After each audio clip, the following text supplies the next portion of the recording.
Game begin.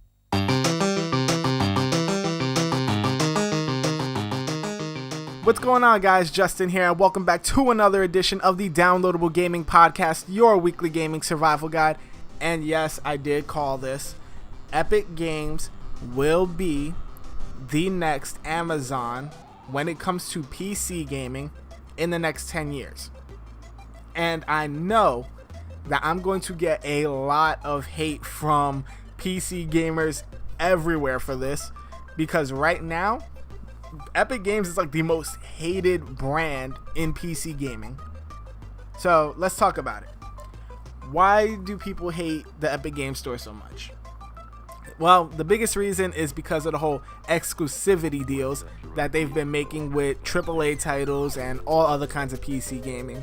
The most notable one being when they did it for Metro Exodus, and also when they bought out Psyonix, who owns and operates the game Rocket League. So that's the biggest reason people hate them. The fact that Epic Games keeps making all of these exclusivity deals where they're either permanently exclusive to the Epic Games Store, or these games will only be exclusive to the Epic Games Store for a limited amount of time. And gamers hate that, especially all the Steam loyalists who exclusively get their games from Steam or exclusively get their games from other platforms, and they don't want a competing brand coming in and saying, well, now you can only get our games from us.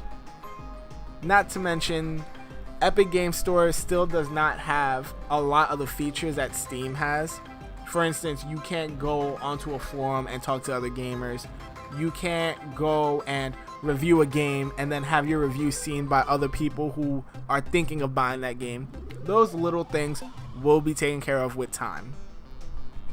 There's also the fact that the Epic Games as a company itself is financially backed by a Chinese company, as well as numerous reports about them stealing information from clients and from consumers.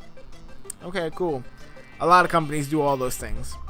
But let me tell you why I'm pretty sure the Epic Games Store, or Epic Games in general, is going to be huge in the next decade. Steam has not faced competition, not real competition, in a few years now. Now there's other places where you can get your games. You can get it from Origin, you can get it from a couple other places. Okay, cool, that's fine and dandy, but they never really faced big competition who works aggressively to compete with them. Epic Games and the Epic Games Store as a whole is aggressively closing the distance when it comes to competing with Steam for PC gaming. Why? Because they're coming up with all these exclusive deals. They are also dropping prices on games. And let's not forget, the real reason so many games, so many developers, so many publishers are going to the Epic Games Store is solely because of the split. What? Epic Games takes 12% of all revenue that a game sells on their site, whereas Steam takes 30%. 12 compared to 30. If I was a publisher or if I was a developer, yeah, I'd be selling my game through Epic Games Store too, exclusively, just so I can make that money. That's more profit for them. And yet people are still complaining about it. But that is their skill set. That is what's making Epic Games grow so rapidly. On top of the financial backing that they have, which is in like $300 million, they are aggressively working to get these bigger titles, these bigger games, to sell with them. And they are going to keep doing this. They are going to keep dropping the price for the next 5 years, because in that time, yes, they are collecting data on all of us, on PC gamers, on anybody who is going on the Epic Games Store. They could probably be taking information from people playing Fortnite right now, but they need to do that. As someone who runs Facebook ads and who runs Instagram ads and who runs YouTube ads, I know how this goes. you do what you need to do to drive traffic over to your site to get eyes on your product, which for Epic Games is the Epic Games Store. And from there, you are collecting data on how many people are visiting your site, how many people are adding to the cart, how many people are buying, because now you have a list of data points and a list of people that you can remarket to bring them back to the site, to remarket to get them to buy again, like all businesses do. You do not make money on the first sale. You make the big money by selling over and over and over again to the same small group of people who will keep buying over and over and over again. Now you have enough data where you can find other people who share similar interests to the people already buying from you. That's called a lookalike audience, people. And they are going to utilize this for the next 5 years to gather data to get people back to their site to keep buying, and they will keep growing. They've already said on numerous reports they are going to keep trying to get exclusive deals or exclusivity with these games. So that's not stopping. And I can see after 5 years, they are going to try to expand to other forms. Nothing is stopping Epic Games from going PC to joining consoles. From going, hey, cloud-based gaming is now becoming a thing on console. Why not set our foot there? Why not compete with the team of Sony and Microsoft and Google? Because we are not only skilled in gaming, which we are, but we're skilled in cloud-based gaming, because if you really think about it, platforms like Steam and the Epic Games Store are essentially cloud-based services. Just minus the fact that, you can't get it straight from there. You have to download the games. But we are moving towards that kind of future. I don't know what else to tell y'all. They're going to expand to that. Then they may expand into hardware, because now they know they have part of the market cornered when it comes to PC gaming. Now let's see if we could get peripherals. Let's see if we could get accessories. Let's see if we start selling all this stuff, how would it go? And if they get into that point, in the next decade, they are going to be the giants when it comes to gaming, PC and console. And no matter how much we resist as people, let me tell you, we tend to just go with the flow at some point. If you don't believe me, let's remember this. There was a time when we would not trust getting in a stranger's car outside of yellow or official taxis. Now we have Uber, now we have Lyft, now we have Juno, Via, all of them. There was a time where we thought that wireless earbuds were ridiculous. Now Bose has them, Apple has them, Samsung has them, and we wear them no problem. No matter how ridiculous we think they look, we still eventually went with it. Heck, there was a time where people thought a phone that you could store music in was stupid. And that was the first iPhone. And how many people have iPhones now? How many of you are listening to this podcast right now on an iPhone?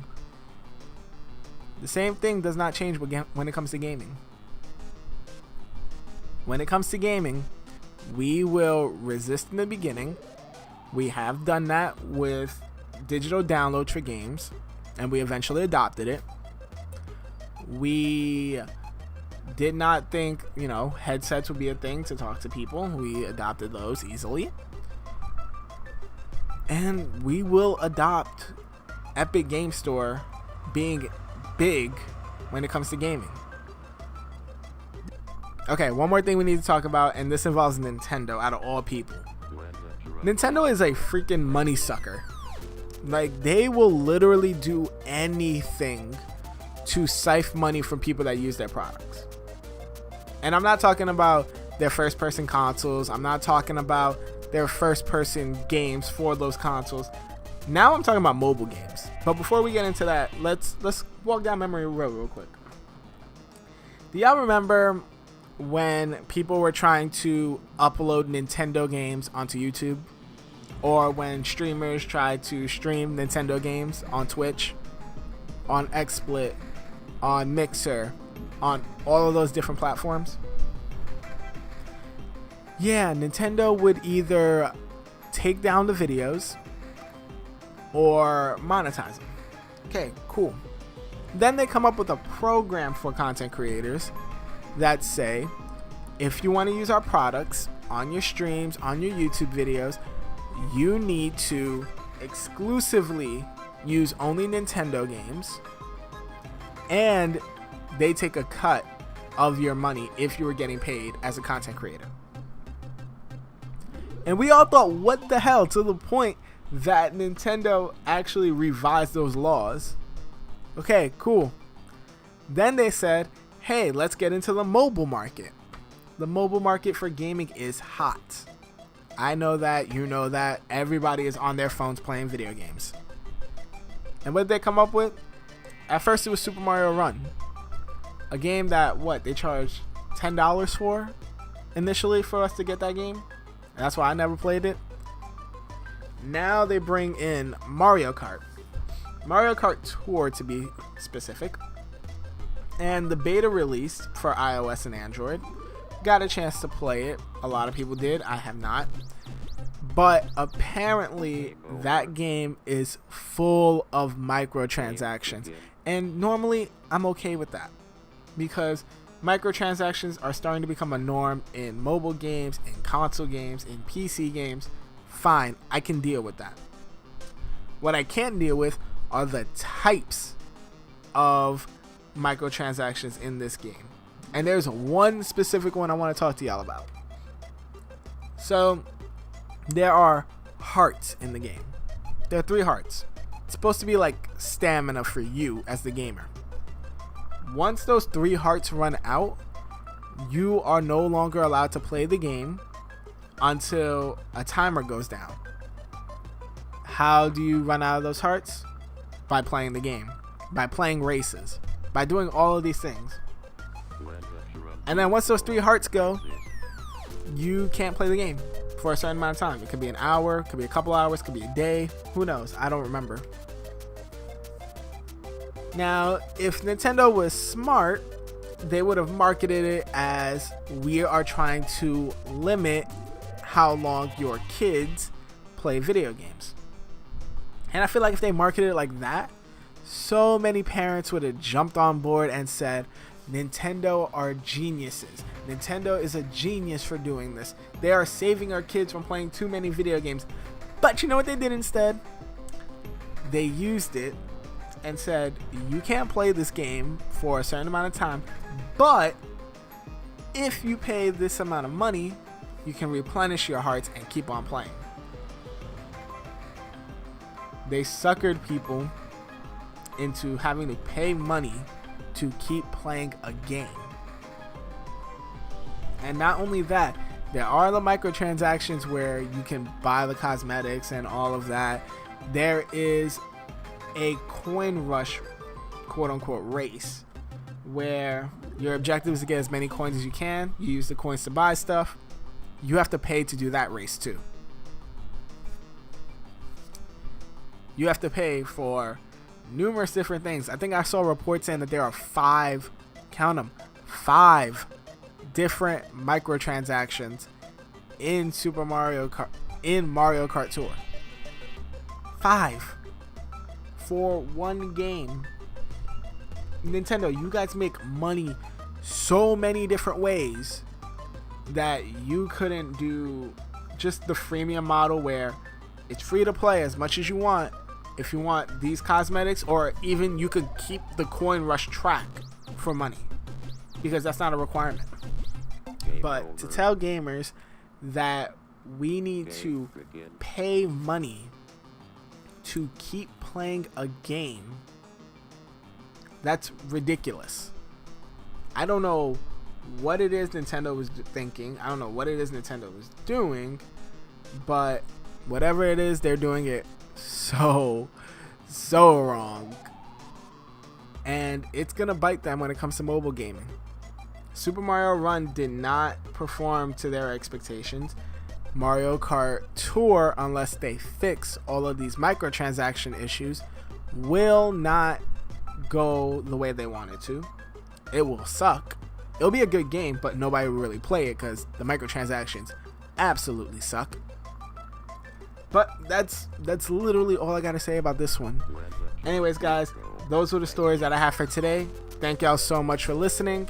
And don't forget, if you want a video version of this podcast, I now put them up on Facebook, where I have clips at Downloadable Gaming.